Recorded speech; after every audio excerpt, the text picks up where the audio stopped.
ಮಡಿಕೇರಿಯಲ್ಲಿ ವಿನಯ್ ಮೃತದೇಹ ಇಟ್ಟು ಬಿಜೆಪಿ ಪ್ರೊಟೆಸ್ಟ್. ಕುಶಾಲನಗರ ಡಿವೈಎಸ್ಪಿ ಕಚೇರಿ ಎದುರು ಇಟ್ಟು ಪ್ರೊಟೆಸ್ಟ್ ಅನ್ನು ಮಾಡಲಾಗುತ್ತೆ. ಡಿವೈಎಸ್ಪಿ ಕಚೇರಿ ಎದುರು ಬಿಗಿ ಪೊಲೀಸ್ ಬಂದೋಬಸ್ತನ್ನು ಕೈಗೊಳ್ಳಲಾಗಿದೆ.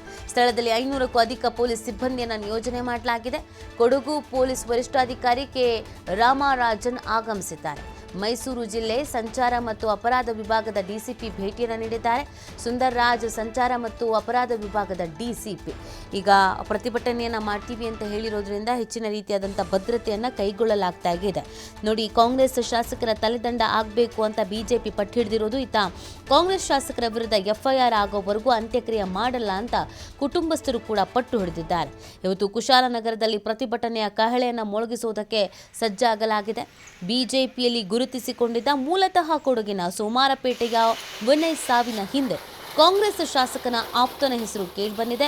ಶಾಸಕ ಪೊನ್ನಣ್ಣ ವಿರುದ್ಧ ಮಾಡಿದ ವಾಟ್ಸಪ್ ಅವಹೇಳನ ಮೆಸೇಜ್ ವಿನಯ್ ಜೀವನವನ್ನೇ ತೆಗೆದಿದೆ ಎನ್ನಲಾಗ್ತಾ ಇದೆ.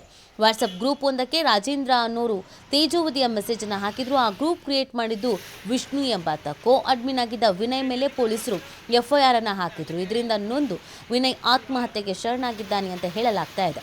ವಿನಯ್ ಡೆತ್ ನೋಟ್ನಲ್ಲಿ ಕಾಂಗ್ರೆಸ್ ಮುಖಂಡ ತೆನ್ನೀರ ಮೈನಾ ಅವರ ಹೆಸರನ್ನು ಕೂಡ ಉಲ್ಲೇಖಿಸಲಾಗಿದೆ. ಜೊತೆಗೆ ಶಾಸಕರಾದ ಪೊನ್ನಣ್ಣ, ಮಂಥರ್ಗೌಡ ಹೆಸರನ್ನು ಕೂಡ ಉಲ್ಲೇಖ ಮಾಡಲಾಗಿದೆ.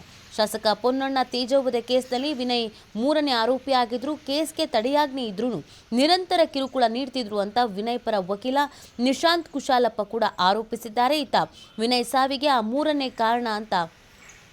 ಮೂವರೇ ಕಾರಣ ಅಂತ ಮಾಜಿ ಶಾಸಕ ಕೆಜಿ ಬೋಪಯ್ಯ ಕೂಡ ಆರೋಪಿಸಿದ್ದಾರೆ. ಈ ಬಗ್ಗೆ ಮತ್ತಷ್ಟು ಮಾಹಿತಿಯನ್ನು ನೀಡ್ತಾರೆ ನಮ್ಮ ಪ್ರತಿನಿಧಿ ಪುನೀತ್. ಇವತ್ತೊಂದು ಬೃಹತ್ ಪ್ರತಿಭಟನೆಯನ್ನು ಹಮ್ಮಿಕೊಳ್ಳಲಾಗಿದೆ. ಇನ್ನೊಂದು ಕಡೆಯಲ್ಲಿ ಕುಟುಂಬಸ್ಥರು ಕೂಡ ಯಾರು ತಪ್ಪು ಮಾಡಿದ್ದಾರೆ ಅವರ ವಿರುದ್ಧ ಶಿಕ್ಷೆ ಆಗೋವರೆಗೂ ನಾವು ಅಂತ್ಯ ಸಂಸ್ಕಾರ ಮಾಡಲ್ಲ ಅಂತ ಬಿಗಿಪಟ್ಟು ಹಿಡಿದಿದ್ದಾರೆ. ಸದ್ಯ ಅಲ್ಲಿನ ವಾತಾವರಣ ಯಾವ ರೀತಿ ಆಗಿದೆ ಪುನೀತ್?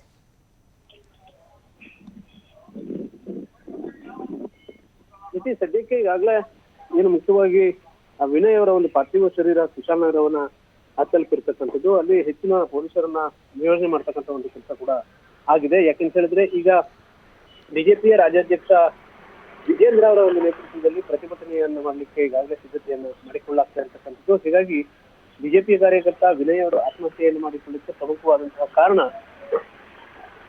ಕಾಂಗ್ರೆಸ್ನ ಸ್ಥಳೀಯ ನಾಯಕರುಗಳೇನಿದ್ದಾರೆ ಇವರ ಒಂದು ಕಿರುಕುಳ, ಜೊತೆಗೆ ಅವರು ಇಲ್ಲ ಸಲ್ಲದ ವಿಚಾರಗಳಿಗೆ ದೂರನ್ನು ನೀಡುವ ಮುಖಾಂತರ ಅಲ್ಲಿ ಎಫ್ಐಆರ್ ಗಳನ್ನು ದಾಖಲಿಸಿ ಸಾಕಷ್ಟು ಟಾರ್ಚರ್ ಅನ್ನ ಮಾಡಿದ್ರು. ಈ ಕಾರಣಕ್ಕಾಗಿ ಆತ ಬೆಂಗಳೂರಿಗೆ ತೆರಳಿ ಆತ್ಮಹತ್ಯೆಯನ್ನು ಮಾಡಿಕೊಂಡಿರ್ತಕ್ಕಂಥದ್ದು. ಇದಕ್ಕೆ ನ್ಯಾಯ ಸಿಗಬೇಕು ಅಂತ ಹೇಳಿ ಇವತ್ತು ಪ್ರತಿಭಟನೆಗೆ ಈಗ ಸಿದ್ಧತೆಯನ್ನ ಮಾಡಿಕೊಳ್ಳಾಗ್ತಾ ಇದೆ. ಈ ಒಂದು ಹಿನ್ನೆಲೆಯಲ್ಲಿ ಬಿಜೆಪಿಯ ಕಾರ್ಯಕರ್ತ ವಿನಯ್ ಅನ್ನೋ ಒಂದು ಕಾರಣ ಇರತಕ್ಕಂಥದ್ದು ಒಂದು ಕಡೆ. ಆದ್ರೆ ಮತ್ತೊಂದು ಕಡೆ ಕುಶಾಲನಗರದಲ್ಲಿ ಈಗಾಗಲೇ ಪ್ರತಿಭಟನೆಗೆ ಸಿದ್ಧತೆಯನ್ನು ಮಾಡಿಕೊಳ್ತಾ ಇರ್ತಕ್ಕಂಥ ಬಿಜೆಪಿಯ ಕಾರ್ಯಕರ್ತರು ಏನು ಆ ಒಂದು ಕುಶಾಲನಗರದ ಏನು ಶವಗಾರ ಏನಿದೆ ಅಲ್ಲಿ ಇರ್ತಕ್ಕಂಥ ಒಂದು ಪಾರ್ಥಿವ ಶರೀರವನ್ನ ರಸ್ತೆಯ ಮಧ್ಯೆಯಲ್ಲಿ ಇಟ್ಟು ಪ್ರತಿಭಟನೆಯನ್ನು ಮಾಡಲಿಕ್ಕೆ ಮುಂದಾಗ್ತಾ ಇರತಕ್ಕಂಥದ್ದು. ಹೀಗಾಗಿ ಪೊಲೀಸರಿಂದ ಕುಶಾಲನಗರ ಡಿವೈಎಸ್ಪಿ ಕಚೇರಿ ಮುಂದೆ ಪ್ರತಿಭಟನೆಗೆ ಅವಕಾಶವನ್ನ ನೀಡದೇ ಇರೋ ರೀತಿಯಲ್ಲಿ ಹೆಚ್ಚಿನ ನಿಗಾವನ್ನು ವಹಿಸಲಾಗಿರ್ತಕ್ಕಂಥದ್ದು. ಜೊತೆಗೆ ಪ್ರತಿಭಟನೆಯ ಒಂದು ಹಿನ್ನೆಲೆಯಲ್ಲಿ ಈಗಾಗಲೇ ಡಿವೈಎಸ್ಪಿ ಕಚೇರಿ ಮುಂಭಾಗ ಹೆಚ್ಚಿನ ಪೊಲೀಸ್ ಭದ್ರತೆಯನ್ನು ನಿಯೋಜನೆ ಮಾಡತಕ್ಕಂಥ ಒಂದು ಕೆಲಸ ಕೂಡ ಆಗಿರ್ತಕ್ಕಂಥದ್ದು.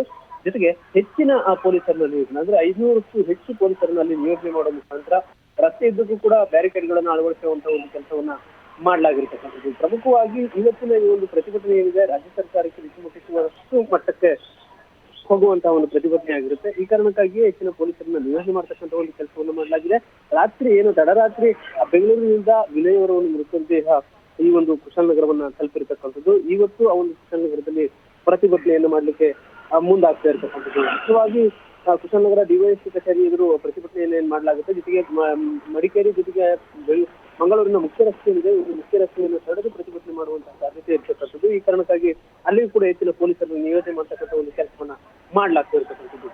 ಏನು ಜಿಲ್ಲಾ ಪೊಲೀಸ್ ವರಿಷ್ಠಾಧಿಕಾರಿಯಾಗಿರುವಂತಹ ಕೆ ರಾಮರಾಜನ್ ಒಂದು ಸ್ಥಳದಲ್ಲಿ ಮುಖ ಮೂಡುವ ಮುಖಾಂತರ ಅಲ್ಲಿ ಭದ್ರತೆ ಯಾವ ರೀತಿ ಇರಬೇಕಾಗಿದೆ, ಜೊತೆಗೆ ಪ್ರತಿಭಟನೆಯ ವಿಚಾರಕ್ಕೆ ಸಂಬಂಧಪಟ್ಟಂತೆ ಹೆಚ್ಚಿನ ಪೊಲೀಸರನ್ನ ನಿಯೋಜನೆ ಮಾಡಬೇಕಾಗಿದೆ. ಇದೆಲ್ಲದರ ಬಗ್ಗೆ ಕೂಡ ಹೆಚ್ಚಿನ ನಿಗಾವನ್ನ ವಹಿಸಿರ್ತಕ್ಕಂಥದ್ದು. ಪ್ರಮುಖವಾಗಿ ಇಲ್ಲಿ ಏನು ತನೀರ್ ಅಂತ ಒಬ್ಬ ಮುಸ್ಲಿಂ ಮುಖಂಡ ಏನಿದ್ದಾರೆ ಕಾಂಗ್ರೆಸ್ ಮುಖಂಡ, ಇವರು ಹೆಚ್ಚಿನದಾಗಿ ಟಾರ್ಚರ್ ಅನ್ನು ಕೊಟ್ಟಿರ್ತಕ್ಕಂಥದ್ದು. ಜೊತೆಗೆ ಶಾಸಕರ ಒಂದು ಟಾರ್ಚರ್ ಕೂಡ ಇರತಕ್ಕಂಥದ್ದು. ಹೀಗಾಗಿ ಕಾಂಗ್ರೆಸ್ನ ನಾಯಕರ ಒಂದು ಟಾರ್ಚರ್ ಇಂದಾಗಿ ಮಡಿಕೇರಿಯಲ್ಲಿ ಬಿಜೆಪಿಯ ಕಾರ್ಯಕರ್ತರಿಗೆ ಸಾಕಷ್ಟು ಸಮಸ್ಯೆಗಳಾಗ್ತಾ ಇದ್ದಾವೆ. ಆ ಒಂದು ನೋವಿನಿಂದಲೇ ಆ ಒಂದು ಕಾರಣದ ಒಂದು ಮನನೊಂದಂತಹ ವಿನಯ್ ಆತ್ಮಹತ್ಯೆಯನ್ನು ಮಾಡಿಕೊಂಡಿರ್ತಕ್ಕಂಥದ್ದು. ಜೊತೆಗೆ ಬಿಜೆಪಿಯ ನಾಯಕರು ತಮ್ಮ ಕುಟುಂಬಕ್ಕೆ ನೆರವಾಗಬೇಕು ಅಂತ ಅನ್ನೋ ಒಂದು ಮನವಿಯನ್ನು ಮಾಡೋದ್ರ ಜೊತೆಗೆ ತಮ್ಮ ಈ ಒಂದು ಸ್ಥಿತಿಗೆ ಕಾರಣರಾಗಿರುವಂತಹ ಕಾಂಗ್ರೆಸ್ನ ನಾಯಕರ ಮೇಲೆ ಕ್ರಮವನ್ನು ತೆಗೆದುಕೊಳ್ಬೇಕು ಅಂತ ಹೇಳಿ ಒತ್ತಾಯವನ್ನು ಕೂಡ ಮಾಡಿ ಆ ಒಂದು ಡೆತ್ ನೋಟ್ ಅಲ್ಲಿ ಉಲ್ಲೇಖ ಮಾಡುವ ಮುಖಾಂತರ ಅವರು ಆತ್ಮಹತ್ಯೆಯನ್ನು ಮಾಡಿಕೊಂಡಿರ್ತಕ್ಕಂಥದ್ದು. ಹೀಗಾಗಿ ಸುಮಾರು 11 ಗಂಟೆಯ ವೇಳೆಗೆ ಕುಶಾಲನಗರದಲ್ಲಿ ಡಿವೈಎಸ್ಪಿ ಕಚೇರಿ ಎದುರು ಏನು ವಿಜೇಂದ್ರ ಅವರ ಒಂದು ನೇತೃತ್ವದಲ್ಲಿ ಒಂದು ಪ್ರತಿಭಟನೆಯನ್ನು ಮಾಡ್ಲಿಕ್ಕೆ ಈಗ ಮುಂದಾಗ್ತಾ ಇರ್ತಕ್ಕಂಥದ್ದು. ಅಲ್ಲಿ ರಾಜ್ಯ ಬಿಜೆಪಿಯ ನಾಯಕರುಗಳು ಕೂಡ ಭಾಗಿಯಾಗುವಂತಹ ಸಾಧ್ಯತೆ ಇರ್ತಕ್ಕಂಥದ್ದು. ಇದರಲ್ಲಿ ಮಾಜಿ ಸಂಸದ ಪ್ರತಾಪ್ ಸಿಂಹ ಅವರು ಇರ್ಬೋದು, ಜೊತೆಗೆ KG ಬೋಪಯ್ಯ ಅವರು ಇರ್ಬೋದು, ಅಪ್ಪಚ್ಚ ರಂಜನ್ ಇರ್ಬೋದು, ಟಿ ರವಿ ಅವರು ಇರ್ಬೋದು, ಹೀಗೆ ಬಿಜೆಪಿಯ ನಾಯಕರುಗಳೆಲ್ಲರೂ ಕೂಡ ಅಲ್ಲಿ ಪ್ರತಿಭಟಿಸಿ ಏನು ರಾಜ್ಯ ಸರ್ಕಾರದ ವಿರುದ್ಧ ಆಕ್ರೋಶವನ್ನು ವ್ಯಕ್ತಪಡಿಸಲಿಕ್ಕೆ ಈಗಾಗಲೇ ಸಿದ್ಧತೆಯನ್ನ ಮಾಡಿಕೊಳ್ಳಾಗ್ತಾ ಇರ್ತಕ್ಕಂಥದ್ದು. ಈ ಎಲ್ಲಾ ಒಂದು ಹಿನ್ನೆಲೆಯಲ್ಲಿ ಹೆಚ್ಚಿನ ಪೊಲೀಸರನ್ನ ನಿಯೋಜನೆ ಮಾಡಿ ಈಗ ಅಲ್ಲಿ ಸ್ಥಳಕ್ಕೆ ಜಿಲ್ಲಾ ಪೊಲೀಸ್ ವರಿಷ್ಠಾಧಿಕಾರಿಗಳು ಕೂಡ ಭೇಟಿಯನ್ನು ನೀಡಿರ್ತಕ್ಕಂಥದ್ದು. ಓಕೆ, ಥ್ಯಾಂಕ್ ಯು ಪುನೀತ್, ಆಮೇಲೆ ಡೀಟೇಲ್ಸ್ಗಾಗಿ.